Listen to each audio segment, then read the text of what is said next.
بسم اللہ الرحمن الرحیم۔ ناظرین کرام، السلام علیکم ورحمۃ اللہ وبرکاتہ۔ حضرت یوسف علیہ السلام کے زمانے میں گندم کی کمی تھی۔ حکومت نے گندم اسٹور کی ہوئی تھی اور دینے کے لیے حضرت یوسف علیہ السلام کا حکم چلتا تھا۔ انہوں نے کارندوں کو کہا ہوا تھا کہ اگر کوئی آئے تو اتنی قیمت لینا اور اس کے بدلے ہر بندے کو اتنی گندم دے دینا۔ ایک نوجوان آیا کہ گندم چاہیے۔ لوگوں نے دستور اور روٹین کے مطابق اس کو دے دی۔ وہ کہنے لگا، جی اور چاہیے۔ انہوں نے کہا، بھائی ہم تو ایک قانون کے مطابق دیتے ہیں، تجھے اگر زیادہ چاہیے تو پھر یوسف علیہ السلام کے پاس جا، ان کے اختیار میں ہے، وہ جس کو چاہے جتنا دے دے۔ وہ نوجوان حضرت یوسف علیہ السلام کے پاس آیا، حضرت مجھے اور گندم چاہیے۔ انہوں نے دلوا دیا۔ وہ کہنے لگا، حضرت اور چاہیے۔ یوسف علیہ السلام کہنے لگے، او خدا کے بندے، اتنی گندم انہوں نے بھی دی، اتنی گندم میں نے بھی دلوائی، اور منگتا ہے تیرا جی نہیں بھرتا۔ اس نے کہا، حضرت آپ کو پتہ چل جائے کہ میں کون ہوں تو آپ مجھے بہت زیادہ دیں گے۔ جب اس نے یہ الفاظ کہے تو حضرت یوسف علیہ السلام متوجہ ہوئے اور پوچھا، تو کون ہے؟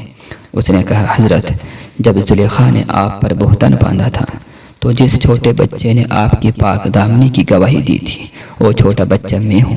اب بڑا ہو کر جوان ہو گیا ہوں۔ حضرت نے جب یہ سنا تو اتنا پیار آیا کہ اس بچے کو سینے سے لگایا اور اس کو گندم بھی دلوائی اور انعام بھی دلوایا، بلکہ لوگوں کو کہا کہ اس کو گھر پہنچا کے آؤ۔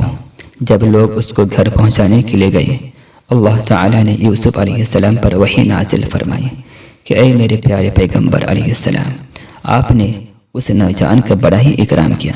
تو عرض کی، اے اللہ، یہ وہ نوجوان ہے جس نے میری پاک دامنی کی گواہی دی تھی۔ آج یہ جب میرے سامنے آیا تو میرا جی چاہا کہ میں اتنا دوں جتنا میں دے سکتا ہوں۔ اللہ تعالیٰ نے فرمایا، اے یوسف گواہ رہنا۔ اس نے آپ کی پاک دامنی کی گواہی دی۔ جب وہ آپ کے پاس آیا، آپ نے اتنا دیا جو آپ کے مقام کے مناسب تھا۔ تو میں پروردگار بھی کہتا ہوں کہ جو میرا بندہ دنیا میں میری وحدانیت کی گواہی دے گا، جب قیامت کے دن میرے پاس آئے گا، میں بھی اس کو اتنا دوں گا جو میری شان کے مناسب ہوگا۔ یہ محبت خدا کی ایک جھلک کہ صرف توحید پر اپنے شان کے مطابق عنایت کریں گے۔ تو اگر توحید کے ساتھ دل محبت سے بھی چھلک رہا ہو تو کس قدر نوازا جائے گا، اندازہ نہیں لگایا جا سکتا۔